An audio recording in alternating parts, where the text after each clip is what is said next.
Hi everyone, I am Madam Rosmaya. In this video, we are going to discuss on derivation of an EMF induced in a linear conductor.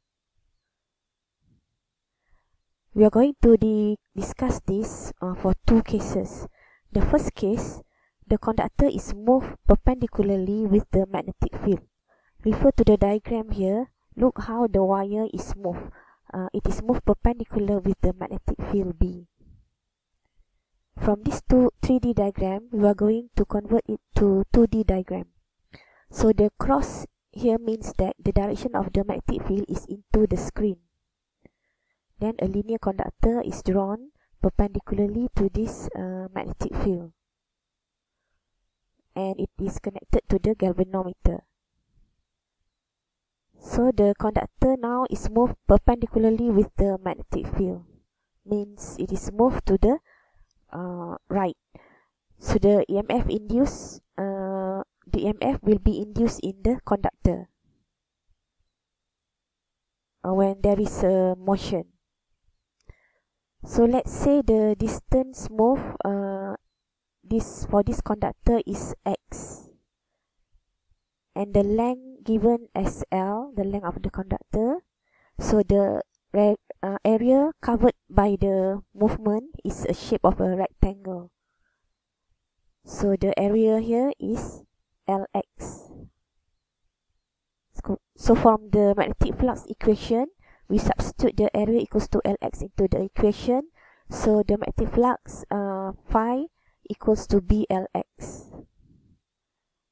Okay, next from Faraday's law, EMF induced equals to negative d phi by dt. So when there is a changes in the magnetic flux, the EMF will be induced in the conductor. The changes phi comes from the area Lx. So x change with L constant. We can substitute Blx into the equation, into the Faraday's law equation. Then Bl is constant, so we can bring to the front, leaving dx by dt. So Bl times dx by dt. So the changes in magnetic flux comes from area A because x can be varied. Dx by dt is equals to V. Substitute V into the equation. The Faraday's law become EMF induced equals to negative BLV. This is the equation for the EMF induced in a linear conductor. So generally we can write EMF induced as a LV cross B. This is the cross product because L, V and B are perpendicular to each other.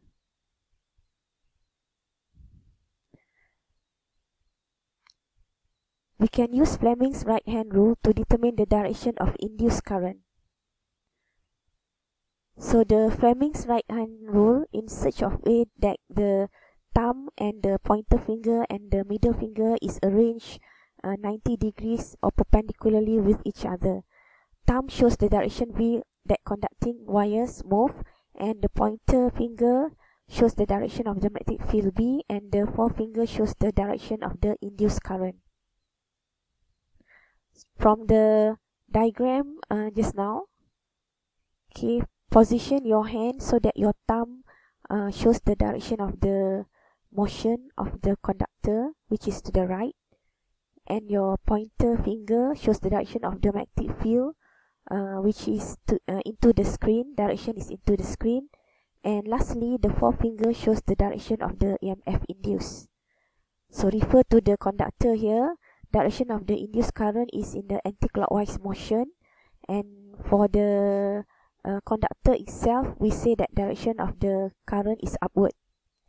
EMF is induced in the conductor, therefore the upper position of the conductor is at the positive potential, and the lower position of the conductor is at the negative position.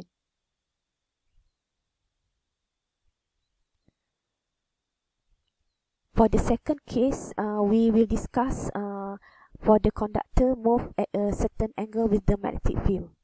So this time we draw the magnetic field towards to the left, to the right. Okay, then the conductor is moved in the V direction, so not perpendicular with the B. let's say we use same magnitude of magnetic field B, same length of conductor L, and same speed of V, so that we can compare the magnitude of the EMF induced in this case and the first case. The difference is only in angle between the V and B, which is theta. So from the EMF equals to L V cross B, so the cross product here, let's remain B as B, and we are going to resolve component of V that is perpendicular to B. So using trigonometric ratio, and choose a right angle triangle so that the component of V will be V cos theta and V sin theta as in the diagram here. So from these two component of V, which one is perpendicular to the B? So V sin theta is perpendicular to B. Substitute V sin theta into the equation, so we have EMF induced as BLV sin theta. Or we can use another method by remain V as it is, V. So we can resolve the component B using trigono ratio, but this time use different right angle triangle so that we can resolve the component of B to become B cos theta and B sin theta. So which one of this component of B is perpendicular to the V? B sin theta is perpendicular to B. So substitute B sin theta into the equation. The result is same as the previous slide, which is EMF induced equals to BLV sin theta. Okay, now EMF induced equals to BLV sin theta from the second case. From the first case, we have EMF equals to BLV. So compare these two using the same magnitude B, same length of conductor L, and same speed of V, but different theta. So which one has the higher value? Nothing here means 1. So 1 is equals to sine 90, and 90 degrees is the maximum angle can be formed between the V and B. So therefore, EMF induced in the first case is always higher than EMF induced in the second case. So this is the conclusion. Okay, next let's try this example. Calculate the EMF generated between the wingtips of an aircraft that is flying horizontally to the north of the Earth at 200 meters per second in a region where the vertical component of the Earth's magnetic field is 4.0 times 10 to the power of negative 5 Tesla. The aircraft has a wingspan of 25 meters. Which wingtip is at the positive potential? Okay, the solution, we will calculate the EMF first using the formula BLV. So substitute the values of B, L, and V into the equation. So we get 0.2 volt. EMF generated is 0.2 volt. Okay, before we find which wingtip at the positive potential, so you must know what is meant by vertical component of the Earth's magnetic field. Before that, what is the difference between the magnetic field of the Earth and the magnet? So compare these two diagrams. For Earth, magnetic field is in the direction from east to south, whereas for permanent magnet, the magnetic field is from north to south. In another word, we can say that the geographic North Pole is a magnetic South Pole. So therefore, when you draw a magnetic field B of the Earth, let's say here is north and here is south. So the Earth is too big, so the B is at a something angle at a certain angle here, where the direction is from south to north, refer to this diagram. And because of B is slanting at certain angle, so it has two components, B horizontal and B vertical. We can resolve the B magnetic field of the Earth to two components.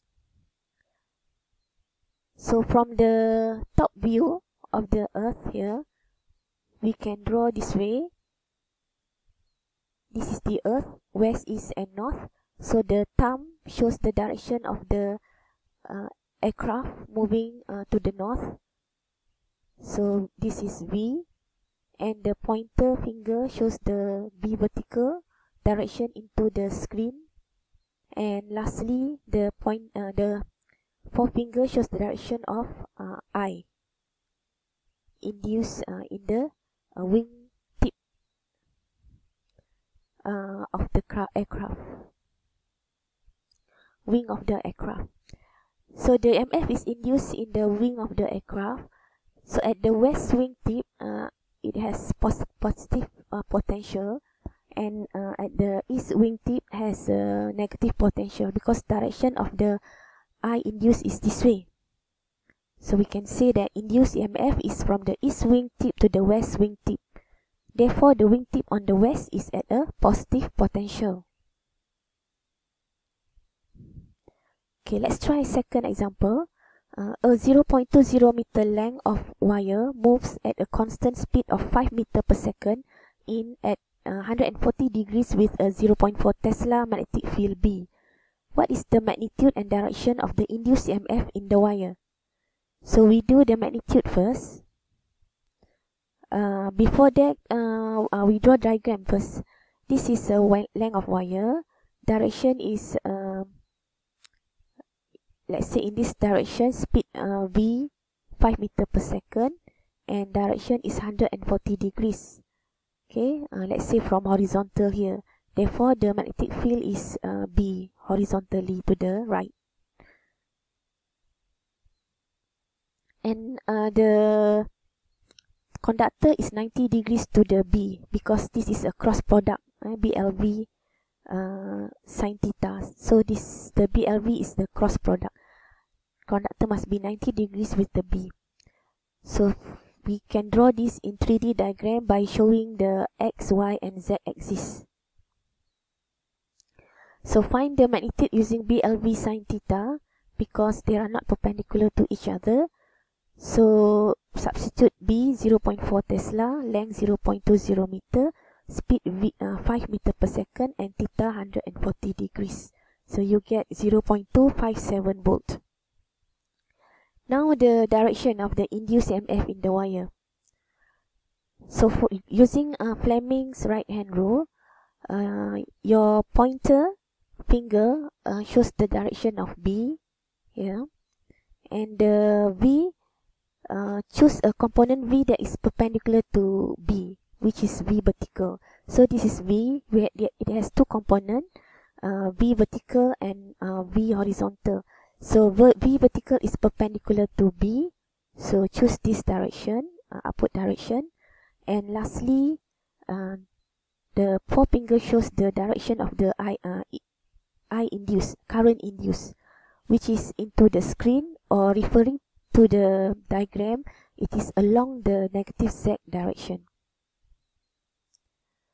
So this is the direction of the induced EMF in the current. So which mean this here is a positive potential, and here is the negative potential. Okay, that's all for this video. Thank you for watching.